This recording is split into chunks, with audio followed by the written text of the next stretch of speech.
नमस्कार, आप सभी का स्वागत है आपके अपने YouTube चैनल में जिसका नाम है साहित्य सौंदर्य।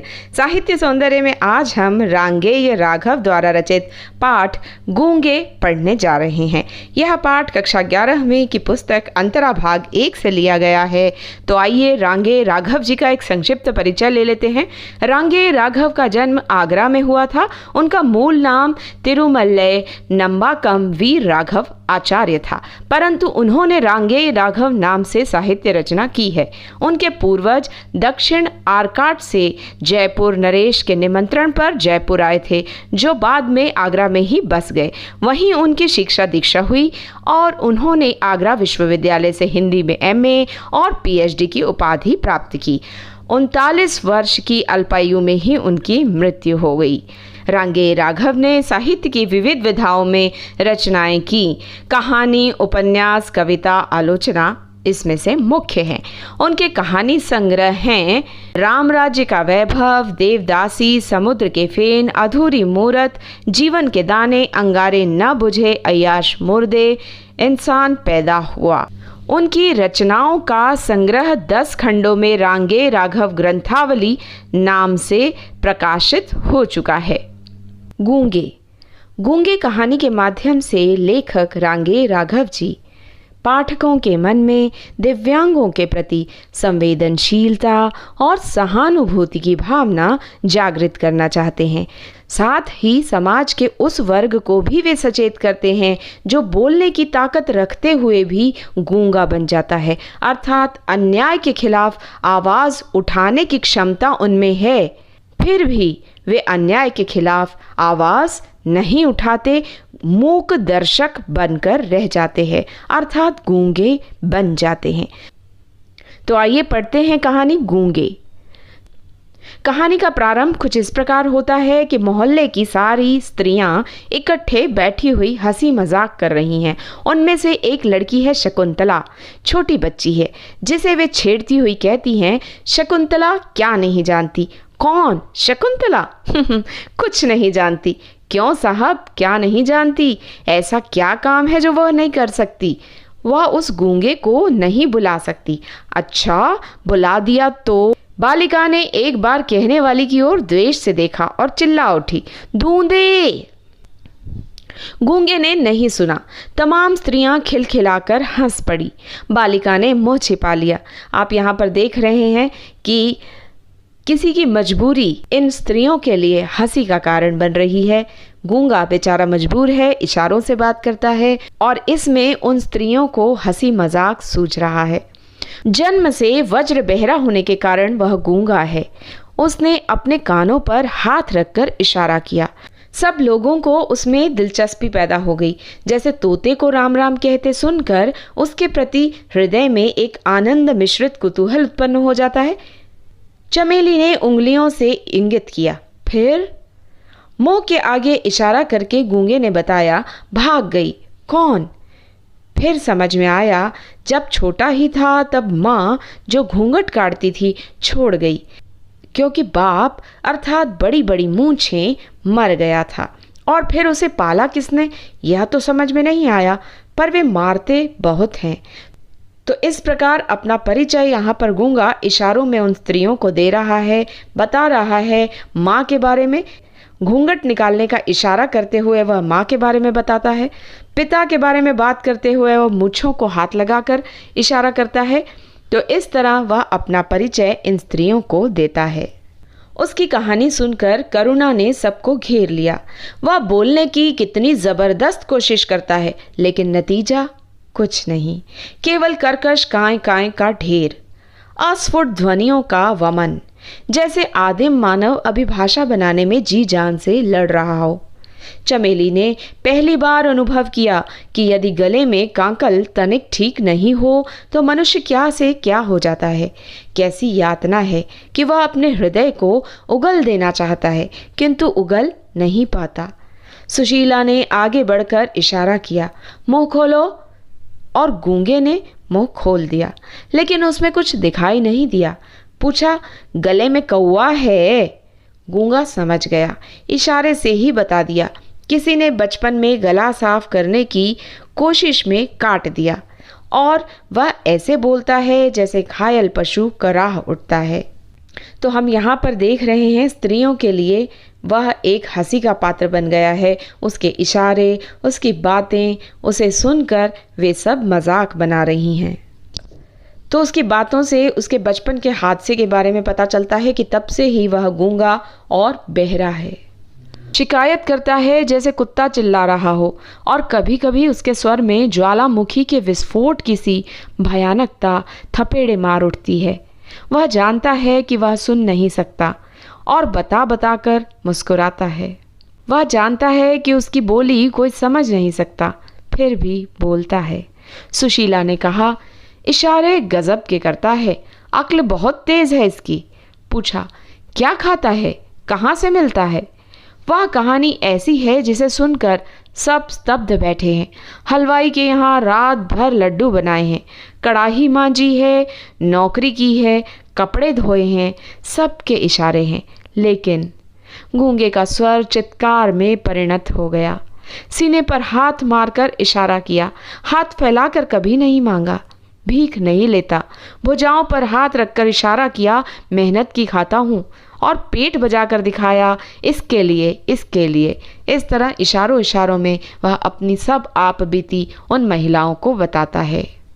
अनाथ आश्रम के बच्चों को देखकर चमेली रोती थी। आज भी उसकी आंखों में पानी आ गया। यह सदा से ही कोमल है। सुशीला से बोली, इसे नौकर भी तो नहीं रखा जा सकता। जहाँ एक और अन्य औरतें उसका मजाक बना रही थी, वहीं चमेली उसकी कहानी सुनकर रो पड़ी। उसके मन में उसके प्रति दया की भावना उजागर हुई। पर गूंगा उसकी यह बात समझ गया कि इसे नौकर भी तो नहीं रखा जा सकता। तब वह इशारों से आगे कहने लगा, वह दूध ले आता है, कच्चा मंगाना हो तो थन काटने का इशारा कीजिए, औटा हुआ मंगवाना हो तो हलवाई जैसे एक बर्तन से दूध दूसरे बर्तन में उठाकर डालता है वैसी बात कहिए, साग मंगवाना हो तो गोल गोल कीजिए और लंबे उंगली दिखाकर समझाइए, और भी। उसने सारे इशारे बताए और चमेली ने इशारा किया, हमारे यहाँ रहेगा। गूंगे ने स्वीकार तो किया, किंतु हाथ से इशारा किया, क्या देगी? खाना? हाँ, कुछ पैसे भी। चमेली ने सिर हिलाया, 4 उंगलियां दिखा दी। गूंगे ने सीने पर हाथ मारकर जैसे इशारा किया, तैयार है। सुशीला ने कहा, पछताओगी, भला यह क्या काम करेगा? मुझे तो दया आती है बेचारे पर। चमेली ने उत्तर दिया, न ही सही, बच्चों की तबीयत बहलेगी। घर पर बुआ मारती थी, फूफा मारता था, क्योंकि उन्होंने उसे पाला था। वे चाहते थे बाजार में पल्लेदारी करे, 12-14 आने कमा कर लाए और उन्हें दे दे, बदले में वे उसके सामने बाजरे और चने की रोटियां डाल दें।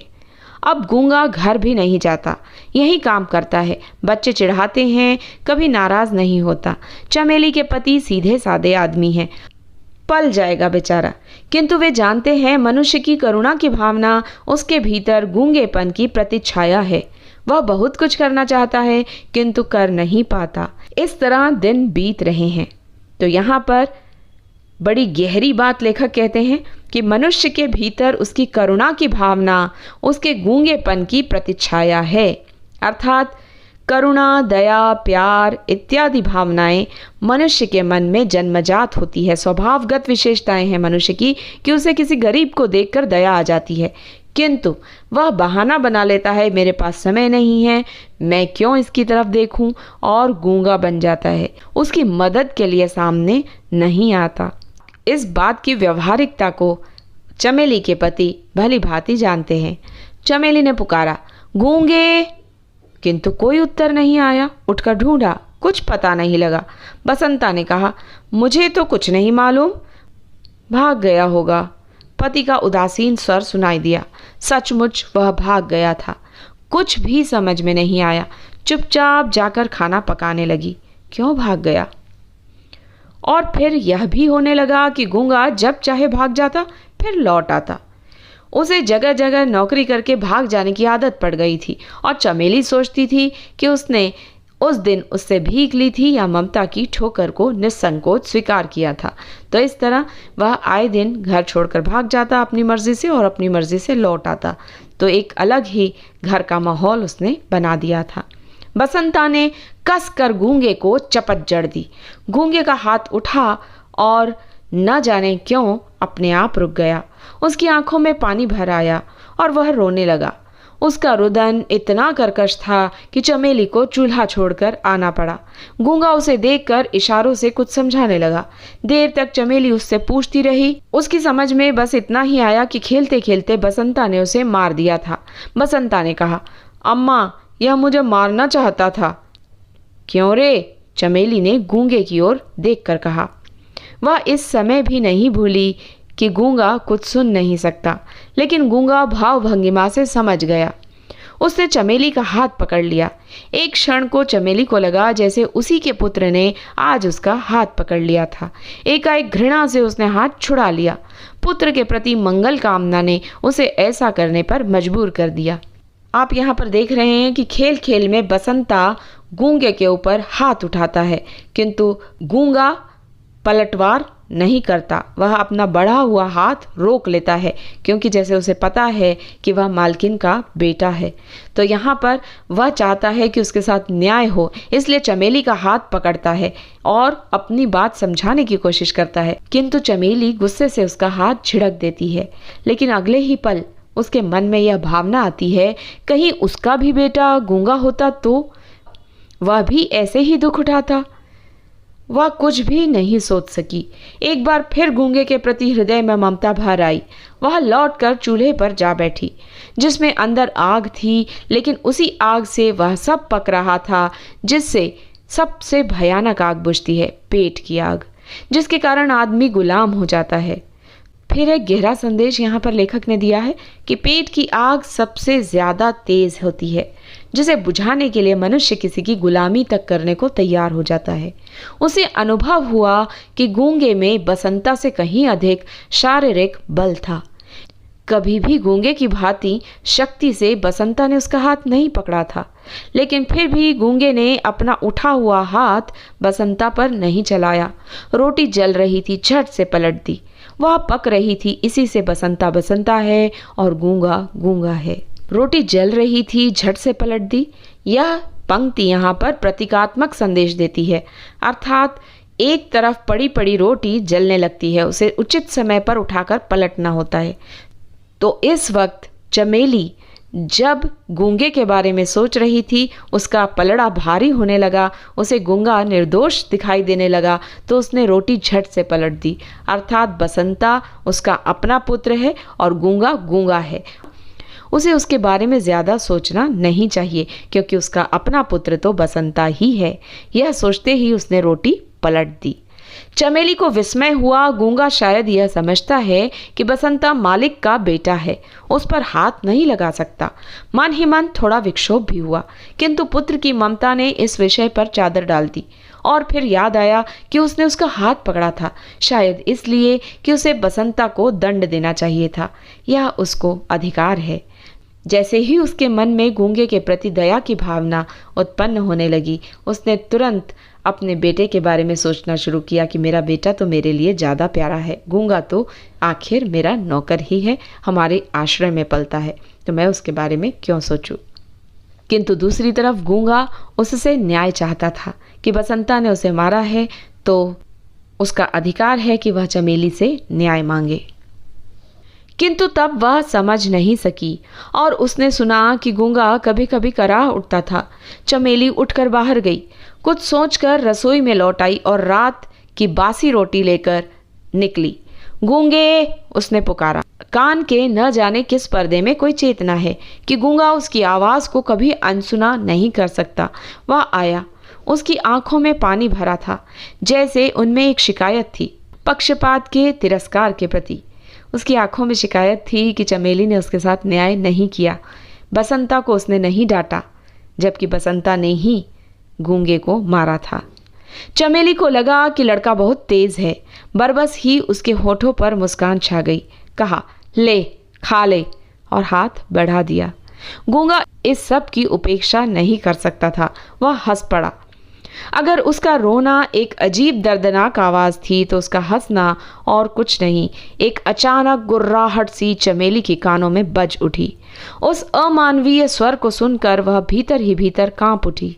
अमानवीय अर्थात मनुष्यों का स्वर नहीं था वह। खास तौर पर गूंगे व्यक्ति जब बोलने का प्रयास करते हैं तो उनकी जो अस्फुट ध्वनियाँ निकलती है, उनके मुंह से अचानक ऐसी आवाज़ें निकलती है जो कानों में चुभती है और उसे सुनकर ऐसा लगता है मानो कोई दर्द के मारे जानवर कराह रहा हो। यह उसने क्या किया था? उसने एक पशु पाला था जिसके हृदय में मनुष्यों की सी वेदना थी। इस तरह चमेली के मन में विचार आता है कि उसने यह कैसी गलती कर दी कि एक पशु को मानो उसने पाल लिया हो। उसकी आवाज़ें इतनी भयानक थी किंतु उसके हृदय में भावनाएं पूरी मनुष्यों की सी थी। अब एक दिन चमेली के घर से कोई वस्तु गायब हो जाती है। घृणा से विक्षुब्ध होकर चमेली ने कहा, क्यों रे, तूने चोरी की है? गूंगा चुप हो गया। उसने अपना सिर झुका लिया। चमेली एक और क्रोध से कांप उठी। देर तक उसकी ओर घूरती रही। सोचा मारने से यह ठीक नहीं हो सकता। अपराध को स्वीकार करा के दंड दे देना ही शायद कुछ असर करे। और फिर कौन सा मेरा अपना है? रहना है तो ठीक से रहे, नहीं तो फिर जाकर सड़क पर कुत्तों की तरह जूठन पर जिंदगी बिताए, दर दर अपमानित और लांछित। आगे बढ़कर गूंगे का हाथ पकड़ लिया और द्वार की ओर इशारा करके दिखाया, निकल जा। गूंगा जैसे समझा नहीं, बड़ी बड़ी आंखों को फाड़े फाड़े देखता रहा। कुछ कहने को शायद एक बार होठ भी खुले किंतु कोई स्वर नहीं निकला। चमेली वैसे ही कठोर बनी रही। अब की बार मुंह से भी साथ साथ कहा, जाओ, निकल जाओ। ढंग से काम नहीं करना है तो तुम्हारा यहाँ कोई काम नहीं। नौकर की तरह रहना है तो रहो, नहीं तो बाहर जाओ। यहाँ तुम्हारे नखरे कोई नहीं उठा सकता। किसी को इतनी फुर्सत नहीं है, समझे? और फिर चमेली आवेश में आकर चिल्ला उठी, मक्कार, बदमाश। पहले कहता था भीख नहीं मांगता और सबसे भीख मांगता है। रोज रोज भाग जाता है। पत्ते चाटने की आदत पड़ गई है। कुत्ते की दुम क्या कभी सीधी हो सकती है?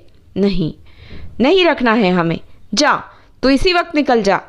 किंतु वह क्षोभ, वह क्रोध सब उसके सामने निष्फल हो गए। जैसे मंदिर की मूर्ति कोई उत्तर नहीं देती, वैसे ही उसने भी कुछ नहीं कहा। केवल इतना समझ सका कि मालकिन नाराज हैं और निकल जाने को कह रही हैं। इसी पर उसे अचरज और अविश्वास हो रहा है। चमेली अपने आप लज्जित हो गई। कैसी मूर्खा है वह। बहरे से न जाने क्या क्या कह रही थी। वही क्या सुन सकता है। हाथ पकड़कर जोर से एक झटका दिया और उसे दरवाजे के बाहर धकेल कर निकाल दिया। गूंगा धीरे धीरे चला गया। चमेली देखती रही। करीब घंटे भर के बाद शकुंतला और बसंता आए। दोनों चिल्ला उठे, अम्मा, अम्मा। क्या है? चमेली ने ऊपर से ही पूछा। गूंगा, बसंता ने कहा, किंतु कहने के पहले ही नीचे उतरकर देखा गूंगा खून से भीग रहा था। उसका सिर फट गया था। वह सड़क के लड़कों से पिट कर आया था क्योंकि गूंगा होने के नाते वह उनसे दबना नहीं चाहता था। दरवाजे की दहलीज पर सिर रखकर वह कुत्ते की तरह चिल्ला रहा था और चमेली चुपचाप देखती रही कि इस मूक अवसाद के युगों का हाहाकार भर कर गूंज रहा है और ये गूंगे अनेक अनेक हो संसार में भिन्न भिन्न रूपों में छा गए हैं, जो कहना चाहते हैं पर कह नहीं पाते, जिनके हृदय की प्रतिहिंसा न्याय और अन्याय को परख कर भी अत्याचार को चुनौती नहीं दे सकती, क्योंकि बोलने के लिए स्वर होकर भी स्वर में अर्थ नहीं है, क्योंकि वे असमर्थ है।